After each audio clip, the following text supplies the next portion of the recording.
ಎಲ್ಲ ನೀಟ್ 2026ನ ಎಲ್ಲ ನೀಟ್ ವಿದ್ಯಾರ್ಥಿಗಳಿಗೆ ನಮ್ಮ ಮುಂದೆ ಯೂಟ್ಯೂಬ್ ಚಾನಲ್ಗೆ ಸ್ವಾಗತ ಅಂತ ಹೇಳ್ತಾ, ಸೊ ನೀಟ್ 2026ನ ವಿದ್ಯಾರ್ಥಿಗಳಿಗೆ ಒಂದಷ್ಟು ಬಿಗ್ ಅಪ್ಡೇಟ್ಗಳು ಬಂದಿದೆ ಅಂತಲೇ ಹೇಳ್ಬೋದಾಗಿದೆ. ಸೊ ತುಂಬ ವಿದ್ಯಾರ್ಥಿಗಳು ಕೇಳ್ತಾ ಇದ್ರೆ, ಸೊ ಫಸ್ಟ್ ರೌಂಡ್ನ ನೀಟ್ 2026ನ ಫಸ್ಟ್ ರೌಂಡ್ನ ಫೈನಲ್ ಸೀಟ್ ಅಲಾಟ್ಮೆಂಟ್ ರಿಸಲ್ಟ್ ಯಾವಾಗ ಬರುತ್ತೆ ಅಂತ ಕೇಳ್ತಿದ್ರೆ, ಸೊ ಅದಕ್ಕೆ ಸಂಬಂಧಪಟ್ಟಂತೆ ಬಿಗ್ ಅಪ್ಡೇಟ್ ಬಂದಿದೆ. ಸೊ ಯಾವಾಗ ಬರುತ್ತೆ ಅಂತ ಆಲ್ಮೋಸ್ಟ್ ಡೇಟ್ನ ಕನ್ಫರ್ಮ್ ಮಾಡಿದ್ದಾರೆ ಅಂತಲೇ ಹೇಳ್ಬೋದಾಗಿದೆ. ಸೊ ನೀಟ್ ಅವರು ಸೊ ನೆಕ್ಸ್ಟ್ ಬಂದುಬಿಟ್ಟು ನೆಕ್ಸ್ಟ್ ಪ್ರೋಸೆಸ್ ಏನು ಅಂದರೆ, ರಿಸಲ್ಟ್ ಬಂದಾದ್ಮೇಲೆ ನೆಕ್ಸ್ಟ್ ಏನು ಮಾಡಬೇಕು, ಚಾಯ್ಸ್ ಎಂಟ್ರಿ ಹೇಗೆ ಮಾಡಬೇಕು, ಯಾವ ಚಾಯ್ಸ್ ಎಂಟ್ರಿನ ಸೆಲೆಕ್ಟ್ ಮಾಡಿದ್ರೆ ಚಾಯ್ಸ್ನ ಸೆಲೆಕ್ಟ್ ಮಾಡಿದ್ರೆ ಬೆಸ್ಟು, ಸೊ ಎಲ್ಲದ್ರ ಬಗ್ಗೆ ತಿಳಿಸ್ಕೊಡ್ತೀನಿ ಸೊ ಈ ಒಂದು ವಿಡಿಯೋದಲ್ಲಿ. ಸೊ ಮೊದಲನೇದಾಗಿ ಬಂದುಬಿಟ್ಟು KCET 2026ನ ಫಸ್ಟ್ ರೌಂಡ್ನ ಫೈನಲ್ ಸೀಟ್ ಅಲಾಟ್ಮೆಂಟ್ ರಿಸಲ್ಟ್ ಯಾವಾಗ ಬರುತ್ತೆ, ಸೊ ಅದ್ರ ಬಗ್ಗೆಯೂ ತಿಳಿಸ್ಕೊಡ್ತೀನಿ ಒಂದು ವಿಡಿಯೋದಲ್ಲಿ.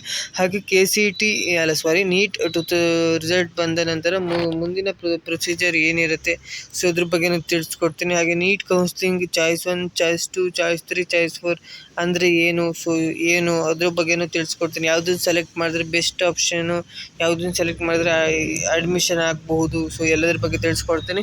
ಹಾಗೆ ನೀಟ್ ಫಸ್ಟ್ ರೌಂಡ್ನಲ್ಲಿ ಸೀಟ್ ನಾಟ್ ಅಲಾಟ್ಮೆಂಟ್ ಬಂದರೆ ಏನು ಮಾಡಬೇಕು, ನೆಕ್ಸ್ಟ್ ಆಪ್ಷನ್ಸ್ ಏನಿದೆ, ಸೊ ಅದ್ರ ಬಗ್ಗೆಯೂ ತಿಳಿಸ್ಕೊಡ್ತೀನಿ. ಹಾಗೆ ನೀಟ್ ಫಸ್ಟ್ ರೌಂಡ್ನಲ್ಲಿ ಸೀಟ್ ಅಲಾಟ್ಮೆಂಟ್ ಬಂದ ನಂತರ ಅಡ್ಮಿಷನ್ ಹೇಗೆ ಮಾಡಬೇಕು, ಸೊ ಅಡ್ಮಿಷನ್ ಹೇಗೆ ಪಡಿಬೇಕು, ಸೊ ಅಡ್ಮಿಷನಿಗೆ ಏನೆಲ್ಲ ಪ್ರೊಸೆಸ್ ಇರುತ್ತೆ, ಸೊ ಅದ್ರ ಬಗ್ಗೆಯೂ ಗೈಡ್ ಮಾಡ್ತೀನಿ ಈ ಒಂದು ವಿಡಿಯೋದಲ್ಲಿ. ಹಾಗೆ ನೀಟ್ 2026ನ ಸೆಕೆಂಡ್ ರೌಂಡಿಗೆ ಯಾರೆಲ್ಲ ಪಾರ್ಟಿಸಿಪೇಟ್ ಮಾಡಬೇಕು, ಯಾರೆಲ್ಲ ಭಾಗವಹಿಸಬೇಕು, ಎಲ್ಲದ್ರ ಬಗ್ಗೆ ಈ ಒಂದು ವಿಡಿಯೋದಲ್ಲಿ ಕಂಪ್ಲೀಟಾಗಿ ತಿಳಿಸ್ಕೊಡ್ತಾ ಬರ್ತೀನಿ. ಸೊ ಅದಕ್ಕಿಂತ ಮುಂಚೆ ನೀವೇನಾದರೂ ಫಸ್ಟ್ ಟೈಮ್ ನಮ್ಮದು ಯೂಟ್ಯೂಬ್ ಚಾನಲ್ಗೆ ವಿಸಿಟ್ ಮಾಡಿದರೆ ವಿಡಿಯೋಗೊಂದು ಲೈಕ್ ಕೊಡಿ. ಹಾಗೆ ಚಾನಲ್ನ ಸಬ್ಸ್ಕ್ರೈಬ್ ಮಾಡ್ಕೊಂಡಿಲ್ಲ ಅಂದರೆ ಮರಿದೆ ಚಾನಲ್ನ ಸಬ್ಸ್ಕ್ರೈಬ್ ಮಾಡಿಕೊಂಡು ಸೊ ವಿಡಿಯೋನ ಶುರು ಮಾಡೋಣ.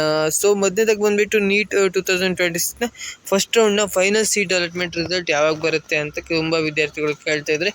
ಸೊ ನೀಟ್ ಅವರು ಹಾಗೆ ಈಗ ಟ್ವಿಟರಲ್ಲಿ ಬರ್ತಿರೋ ಅಪ್ಡೇಟ್ ಪ್ರಕಾರ ಸೊ ಇವತ್ತು ಸಂಜೆ ಅಥವಾ ನಾಳೆ ಬೆಳಿಗ್ಗೆ ಒಳಗಡೆ ನಿಮ್ಮ ಒಂದು ಫೈನಲ್ ಸೀಟ್ ಅಲಾಟ್ಮೆಂಟ್ ರಿಸಲ್ಟ್ನ ಬಿಡ್ತಾರೆ ಅಂತಲೇ ಹೇಳ್ಬೋದಾಗಿದೆ.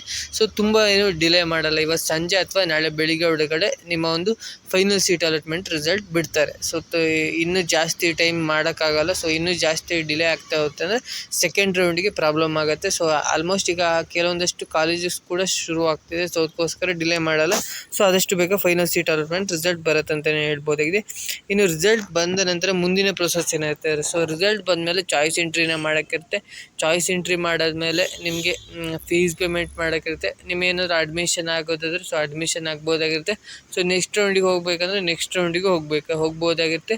ಸೊ ಅಥವಾ ಎಕ್ಸಿಟ್ ಆಗ್ಬೋದಂದ್ರೆ ಎಕ್ಸಿಟ್ ಕೂಡ ಆಗ್ಬೋದಾಗಿರುತ್ತೆ. ಸೊ ಏನು ಮಾಡಬೇಕು, ಸೊ ಎಲ್ಲದ್ರ ಬಗ್ಗೆ ತಿಳಿಸ್ಕೊಡ್ತಿರ್ತೀನಿ. ನೆಕ್ಸ್ಟ್ ಈಗ ನೀಟ್ ಕೌನ್ಸಿಲಿಂಗಲ್ಲಿ ಚಾಯ್ಸ್ 1, ಚಾಯ್ಸ್ 2, ಚಾಯ್ಸ್ 3, ಚಾಯ್ಸ್ 4 ಅಂದರೆ ಏನು, ಚಾಯ್ಸ್ 1ನ ಸೆಲೆಕ್ಟ್ ಮಾಡಿದ್ರೆ ನಿಮಗೆ ಈಗ ನೀಟ್ 2026ನ ಫಸ್ಟ್ ರೌಂಡ್ನಲ್ಲಿ ಸಿಕ್ಕಿರೋ ಥರ ಸೀಟ್ ಓಕೆ ಆಯಿತು, ನಿಮ್ಗೆ ಇಷ್ಟ ಆಯಿತು ಆ ಸೀಟ್ ನಿಮ್ಗೆ ಓಕೆ ಆಯಿತು ಅಂದರೆ ಸೊ ಆ ಸೀಟ್ನ ಸೆಲೆಕ್ಟ್ ಮಾಡ್ಕೊಂಡ್ಬಿಟ್ಟು ನೀವು ಚಾಯ್ಸ್ 1ನ ಸೆಲೆಕ್ಟ್ ಮಾಡಿದ್ರೆ ಸೊ ನೀವು ಡೈರೆಕ್ಟಾಗಿ ಅಡ್ಮಿಷನ್ ಆಗ್ಬೋದಾಗಿರುತ್ತೆ. ಸೊ ಸ್ವಲ್ಪ ಫೀಸ್ನ ಪೇಮೆಂಟ್ ಮಾಡೋಕ್ಕಿರುತ್ತೆ ಚಾಯ್ಸ್ ಸೆಂಟರ್ ಟೈಮಲ್ಲಿ. ಸೊ ಆ ಫೀಸ್ನ ಪೇಮೆಂಟ್ ಮಾಡಿಬಿಟ್ಟು ಕಾಲೇಜ್ ರಿಪೋರ್ಟಿಂಗ್ ಹಾಗೆ ಡಾಕ್ಯುಮೆಂಟ್ನೆಲ್ಲ ಸಬ್ಮಿಟ್ ಮಾಡಿಬಿಟ್ಟು ನೀವು ಚಾಯ್ಸ್ 1ನ ಸೆಲೆಕ್ಟ್ ಮಾಡಿದ್ರೆ ಅಡ್ಮಿಷನ್ ಆಗ್ಬೋದಾಗಿರುತ್ತೆ, ನಿಮಗೆ ಸೀಟ್ ಸಿಕ್ಕಿರೋದು ಓಕೆ ಆದರೆ. ಸೊ ಇಲ್ಲ ಅಂದರೆ ನೀವು ಚಾಯ್ಸ್ 2ನ ಸೆಲೆಕ್ಟ್ ಮಾಡಿದ್ರೆ ಏನಾಗುತ್ತೆ ಅಂದರೆ ಫಸ್ಟ್ ರೌಂಡ್ನಲ್ಲಿ ಸಿಕ್ಕಿರುತ್ತಲ್ಲ ಆ ಸೀಟ್ನ ಹೋಲ್ಡ್ ಮಾಡಿಟ್ಕೊಂಡು ಸೊ ಆ ಸೀಟ್ನ ಹೋಲ್ಡ್ ಮಾಡಿಟ್ಕೋಬೋದು. ಸೊ ಹೋಲ್ಡ್ ಮಾಡಿಕೊಂಡು ಸೆಕೆಂಡ್ ರೌಂಡಿಗೆ ಪಾರ್ಟಿಸಿಪೇಟ್ ಮಾಡೋದು. ಸೆಕೆಂಡ್ ರೌಂಡ್ನಲ್ಲಿ ನಿಮ್ಗೆ ಏನಾದರೂ ಸೀಟ್ ಸಿಕ್ಕಿಲ್ಲ ಅಂದರೆ ಫಸ್ಟ್ ರೌಂಡಿಗೆ ನಿಮ್ಗೆ ಸಿಕ್ಕಿರುತ್ತಲ್ಲ ಆ ಸೀಟಿಗೆ ಹೋಗ್ಬೋದಾಗುತ್ತೆ. ಇಲ್ಲಾಂದರೆ ಸೆಕೆಂಡ್ ರೌಂಡಲ್ಲಿ ನಿಮಗೆ ಫಸ್ಟ್ ರೌಂಡ್ಗಿಂತ ಚೆನ್ನಾಗಿರೋ ಸೀಟ್ ಸಿಕ್ತಂದರೆ ಸೊ ನೀವು ಏನಂದರೆ ಸೆಕೆಂಡ್ ರೌಂಡಲ್ಲಿ ನಿಮಗೆ ಫಸ್ಟ್ ರೌಂಡ್ಗಿಂತ ಚೆನ್ನಾಗಿ ಸಿಗಿರೋ ಸೀಟ್ ಸಿಕ್ತಂದರೆ ನೀವು ಸೆಕೆಂಡ್ ರೌಂಡಲ್ಲಿ ಸಿಕ್ಕಿರೋ ಸೀಟ್ನೇ ಕನ್ಸಿಡರ್ ಮಾಡ್ಬೋದಾಗಿರುತ್ತೆ. ಇನ್ನು ಚಾಯ್ಸ್ 3ನ ಸೆಲೆಕ್ಟ್ ಮಾಡಿದ್ರೆ ಏನಾಗುತ್ತೆ ಅಂತ ಕೇಳ್ತಿದ್ರೆ, ಸೊ ಚಾಯ್ಸ್ 3ನ ಸೆಲೆಕ್ಟ್ ಮಾಡಿದ್ರೆ ನೀವು ಚಾಯ್ಸ್ 1ನಲ್ಲಿ ಸೀಟ್ ನಾಟ್ ಅಲಾಟ್ಮೆಂಟ್ ಬಂದಿರುತ್ತಲ್ಲ ಸೊ ಅಂಥ ವಿದ್ಯಾರ್ಥಿಗಳು ಆಲ್ಮೋಸ್ಟ್ ಚಾಯ್ಸ್ 3ನೇ ಸೆಲೆಕ್ಟ್ ಮಾಡಬೇಕಾಗುತ್ತೆ. ಅಥವಾ ನಿಮಗೆ ಸೀಟ್ ಸಿಕ್ಕಿರುತ್ತಲ್ಲ ಆ ಸೀಟ್ನ ಕಂಪ್ಲೀಟಾಗಿ ಕ್ಯಾನ್ಸಲ್ ಮಾಡಿಬಿಟ್ರೆ ನೀವು ಚಾಯ್ಸ್ 3ನ ಸೆಲೆಕ್ಟ್ ಮಾಡ್ಬೋದಾಗಿರುತ್ತೆ. ಇನ್ನು ಚಾಯ್ಸ್ 4ನ ಸೆಲೆಕ್ಟ್ ಮಾಡಿದ್ರೆ ಕಂಪ್ಲೀಟಾಗಿ ಎಕ್ಸಿಟ್ ಆಗ್ತೀರ ಅಂತಲೇ ಹೇಳ್ಬೋದಾಗಿದೆ. ಸೊ ನೀಟ್ 2026ನ ಕೌನ್ಸಿಲಿಂಗಿಂದ ಕಂಪ್ಲೀಟಾಗಿ ಎಕ್ಸಿಟ್ ಆಗ್ತೀರ. ಸೊ ನಿಮಗೆ ಯಾವುದೇ ರೀತಿ ಸೀಟ್ ಕೂಡ ಸಿಗೋದಿಲ್ಲ ನೀಟ್ ಕಡೆಯಿಂದ. ಸೊ ಅದಕ್ಕೋಸ್ಕರ ಹೇಳ್ತಿರೋದು ಚಾಯ್ಸ್ 1 ಅಥವಾ ಚಾಯ್ಸ್ 2 ಅಥವಾ ಚಾಯ್ಸ್ 3 ಮೂರಲ್ಲಿ ಯಾವ್ದು ಸೆಲೆಕ್ಟ್ ಮಾಡಬಹುದು, ನಿಮ್ಗೆ ಯಾವ್ದು ಸೂಟ್ ಆಗುತ್ತೆ ಸೊ ಅದನ್ನು ಸೆಲೆಕ್ಟ್ ಮಾಡ್ಕೊಳ್ಳಿ. ಸೊ ಚಾಯ್ಸ್ 1 ಅಥವಾ ಚಾಯ್ಸ್ 2 ಬೆಸ್ಟ್ ನನ್ನ ಪ್ರಕಾರ. ಸೀಟ್ ನಾಟ್ ಅಲಾಟ್ಮೆಂಟ್ ಬಂದವರಿಗೆ ಚಾಯ್ಸ್ 3ನೇ, ಮತ್ತೇನು ಮಾಡೋಕ್ಕಾಗಲ್ಲ.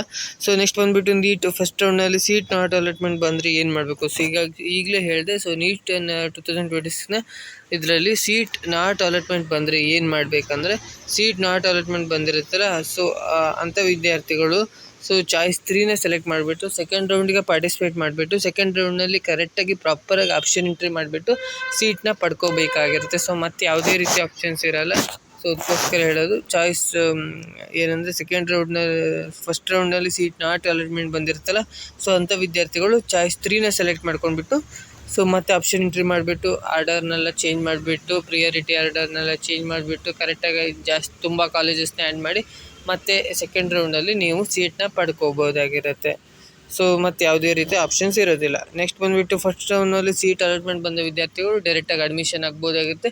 ಸೊ ಅಡ್ಮಿಷನಿಗೆ ಏನೇನು ಪ್ರೊಸೆಸ್ ಇರುತ್ತೆ ಅಂದರೆ ಫೀಸ್ ಪೇಮೆಂಟ್ ಇರುತ್ತೆ, ಸೊ ಹಾಗೆ ಕಾಲೇಜ್ ರಿಪೋರ್ಟಿಂಗ್ ಇರುತ್ತೆ, ಡಾಕ್ಯುಮೆಂಟ್ ಸಬ್ಮಿಟ್ ಮಾಡೋಕ್ಕಿರುತ್ತೆ. ಸೊ ಇದನ್ನೆಲ್ಲ ಪ್ರೊಸೆಸ್ನ ಕಂಪ್ಲೀಟ್ ಮಾಡಿಬಿಟ್ಟು ಸೊ ನೀವು ಅಡ್ಮಿಷನ್ ಆಗ್ಬೋದಾಗಿರುತ್ತೆ. ಸೊ ಅಡ್ಮಿಷನಿಗೆ ಏನೆಲ್ಲ ಡಾಕ್ಯುಮೆಂಟ್ಸ್ ಬೇಕಂತ ಆಲ್ರೆಡಿ ವಿಡಿಯೋ ಮಾಡಿದ್ದೀನಿ, ನಾನೊಂದು ಚಾನಲ್ನಲ್ಲಿ ಸಿಗತ್ತೆ, ನೀವು ಸರ್ಚ್ ಮಾಡಿದ್ರೆ. ಸೊ ಇಲ್ಲಾಂದರೆ ನಾನು ಲಿಂಕ್ನ ಡಿಸ್ಕ್ರಿಪ್ಷನಲ್ಲಿ ಹಾಕಿರ್ತೀನಿ. ಸೊ ಆ ಒಂದು ವಿಡಿಯೋ ನೋಡಿಕೊಂಡು ಸೊ ಏನೆಲ್ಲ ಡಾಕ್ಯುಮೆಂಟ್ಸ್ ಬೇಕೋ ಆ ಡಾಕ್ಯುಮೆಂಟ್ಸ್ನ ರೆಡಿ ಮಾಡಿಟ್ಕೊಳ್ಳಿ ಸೊ ಆದಷ್ಟು ಬೇಗ. ಮತ್ತು ಆಮೇಲೆ ಒಂದೇ ಸತಿ ಎಲ್ಲದನ್ನು ರೆಡಿ ಮಾಡೋಕ್ಕಾಗಲ್ಲ, ಒಂದೇ ಸತಿ ಸಿಗೋದು ಇಲ್ಲ. ಸೊ ನೆಕ್ಸ್ಟ್ ಬಂದುಬಿಟ್ಟು ನೀಟ್ 2026 ಸೆಕೆಂಡ್ ರೌಂಡಿಗೆ ಯಾರೆಲ್ಲ ಪಾರ್ಟಿಸಿಪೇಟ್ ಮಾಡಬೇಕಂದ್ರೆ ಸೀಟ್ ನಾಟ್ ಅಲಾಟ್ಮೆಂಟ್ ವಿದ್ಯಾರ್ಥಿಗಳು ಪಾರ್ಟಿಸಿಪೇಟ್ ಮಾಡಲೇಬೇಕಾಗಿರುತ್ತೆ. ಸೊ ನೆಕ್ಸ್ಟ್ ಮತ್ತೆ ಯಾರಿಗೆ ಸೀಟ್ ಸಿಕ್ಕಿರುತ್ತೆ, ಸೊ ಆ ಸೀಟ್ ಇಷ್ಟ ಆಗಿರಲ್ಲ, ಸೊ ಅಂಥ ವಿದ್ಯಾರ್ಥಿಗಳು ಕೂಡ ಪಾರ್ಟಿಸಿಪೇಟ್ ಮಾಡಬೇಕಾಗುತ್ತೆ. ಸೊ ಈ ಥರ ವಿದ್ಯಾರ್ಥಿಗಳು ಪಾರ್ಟಿಸಿಪೇಟ್ ಮಾಡಬೇಕಾಗಿರುತ್ತೆ ಸೆಕೆಂಡ್ ರೌಂಡಿಗೆ. ಸೊ ನೀಟ್ 2026ನ ಸೆಕೆಂಡ್ ರೌಂಡ್ ಕೌನ್ಸ್ಲಿಂಗಿಗೆ. ಸೊ ಐ ಹೋಪ್ ಈ ಒಂದು ವಿಡಿಯೋದಲ್ಲಿ ಒಂದಷ್ಟು ಕ್ಲಿಯರಿಟಿ ಸಿಕ್ಕಿದೆ ಅಂತ ಅಂದ್ಕೊಂಡಿದ್ದೀನಿ. ಸೊ ವಿಡಿಯೋ ಇಷ್ಟ ಆಗಿದ್ರೆ ಒಂದೇ ಒಂದು ಲೈಕ್ ಮಾಡಿ. ಹಾಗೆ ಇನ್ನೂ ಜಾಸ್ತಿ ಇಷ್ಟ ಆಯಿತು ಅಂದರೆ ನಿಮ್ಮ ಫ್ರೆಂಡ್ಸ್ ಆಗಿರ್ಬೋದು, ನಿಮ್ಮ ಗ್ರೂಪ್ಸ್ ಆಗಿರ್ಬೋದು ಎಲ್ಲರಿಗೂ ಶೇರ್ ಮಾಡಿ ಅಂತ ಹೇಳ್ತಾ ಸೊ ವಿಡಿಯೋನ ಎಂಡ್ ಮಾಡ್ತಿದ್ದೀನಿ. ನೆಕ್ಸ್ಟ್ ವಿಡಿಯೋ ಸಿಗ್ತೀನಿ. So thank you for watching.